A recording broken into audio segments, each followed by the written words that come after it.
Welcome back. This is week number 13 of the Virtues Museletter, and I am your host, Barbara McKenzie. I want to just acknowledge the audio level issues with some of the recordings, and just letting you know that my little technical people are working on it, which means me. And last episode, there was some squealing and laughter going off in the distance. And I just want to acknowledge the level of life that lives in my house.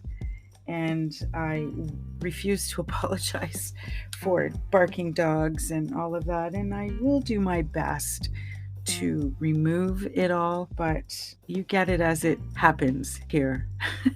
So that was my kids who just got a delivery of a piece of music equipment that a musician was giving away, and my son was the first person who responded, and so it is a mixer, I think. Anyway, it hooks up with more of what he has and what he does, so that's that. That's it about housekeeping.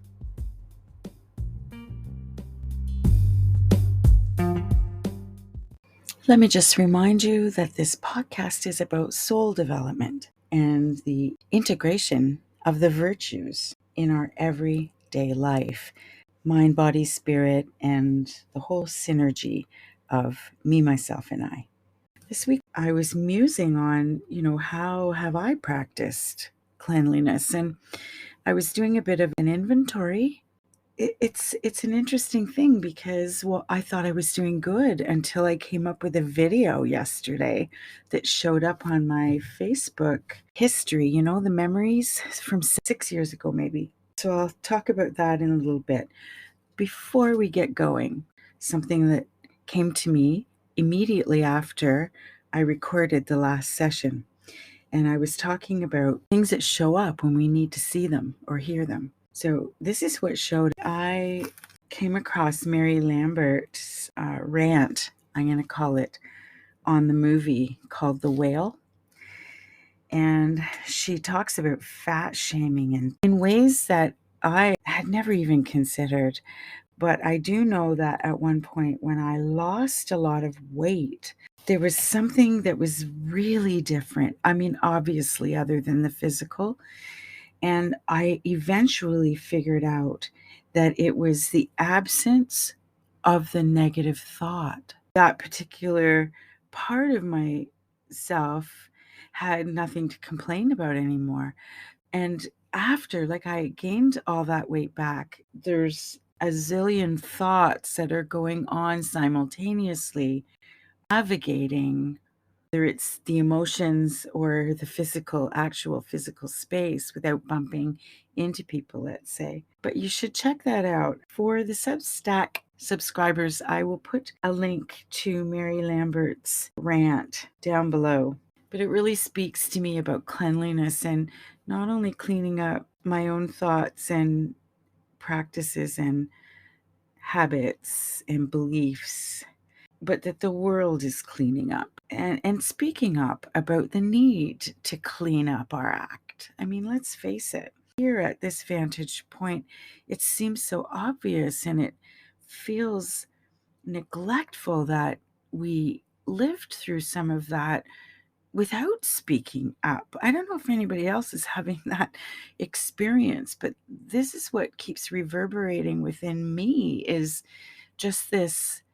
When I see young people speaking out, speaking their truth, or anybody, the mirror in me reflects against this. Well, I could have done that. I did not do that. And it makes me muse upon silence and inertia. Anyway, the last point I'm going to make is about this video that showed up yesterday from my Facebook page.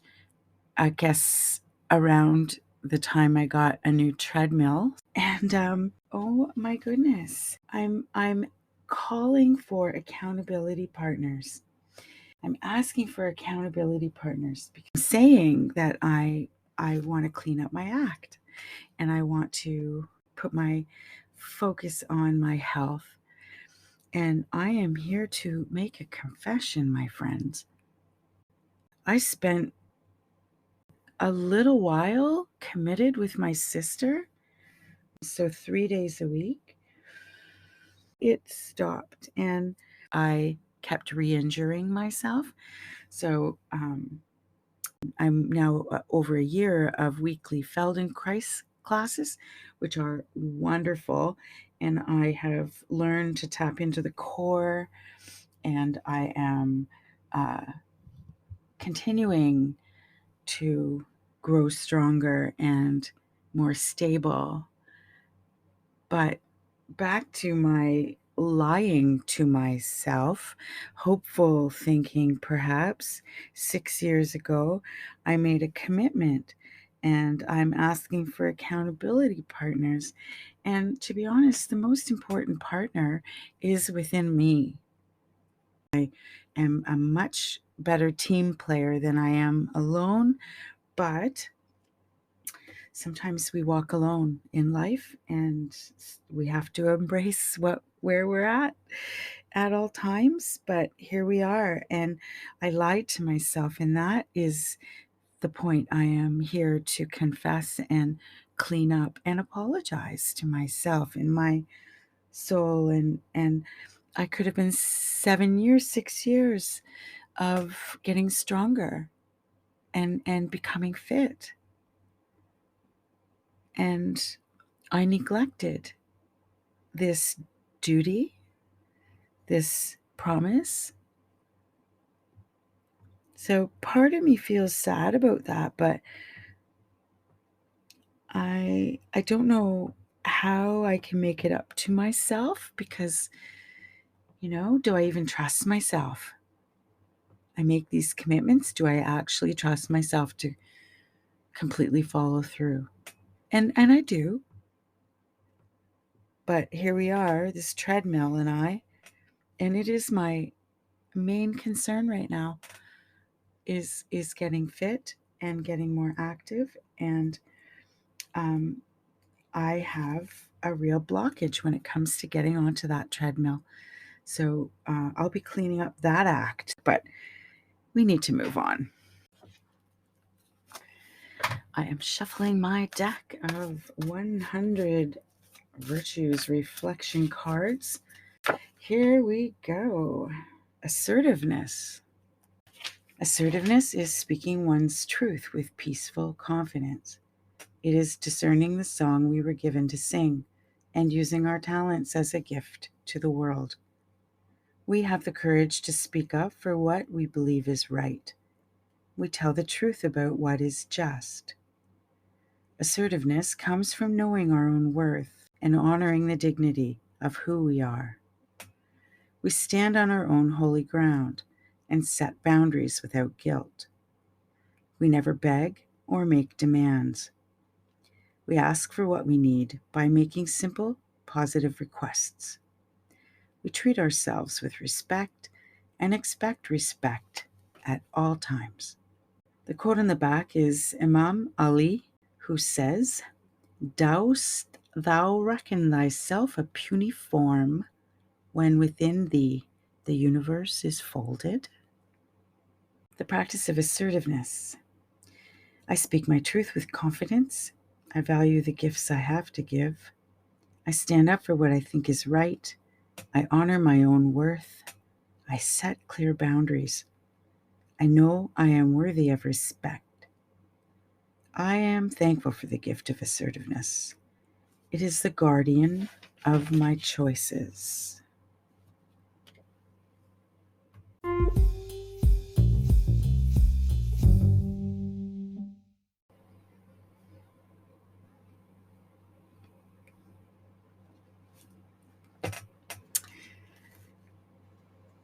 This card is speaking to me about standing up for myself, owning my truth, cleaning up my own act within myself, honoring the promises I make to me, being assertive about what I need for that, setting boundaries with myself, standing, having the wisdom of me standing on its own holy ground so that it can set boundaries without guilt, so that the procrastinator in me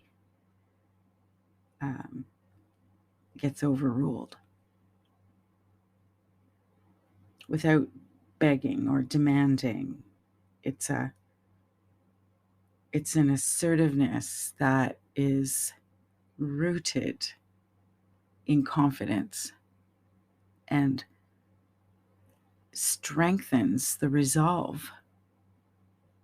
And I already, just in talking about it, can feel the synergy that's stitching this idea of cleaning up my act, the angel of cleanliness, helping me in combination with the angel of assertiveness, and integrating within me a stronger capacity to show up for myself. So I'll let you know how that goes next week. In the meantime, the journal questions I'll be working with this week are: what boundaries do I need to consider? How do I honor my own worth? Am I speaking my truth in the best way that I can? Because I do find out, I do find that when I speak my truth, it often gets misunderstood as coming across as teachy or preachy, or, I don't mean to do that, but it's the way it translates. So maybe assertiveness has a gift to offer me this week. I am ready to receive.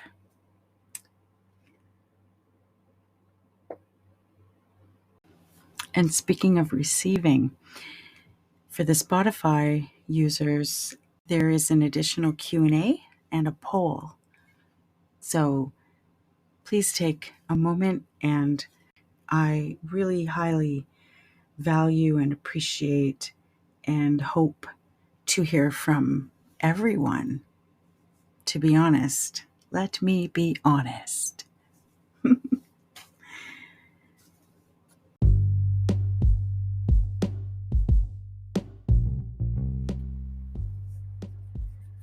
Well, that's me and the virtue of assertiveness this week.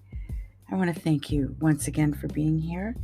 From all across the world, I wrap a big hug around and invite everyone to join me here at the Spotify for Podcasters. I have set season 1 and 2 as a subscription. So for $2 a month, you can be a sponsor of my podcast, which helps to support me in this work. You will have access to 2 seasons of my Courageous Conversations episodes. Thank you for being here, and have a wonder-filled week.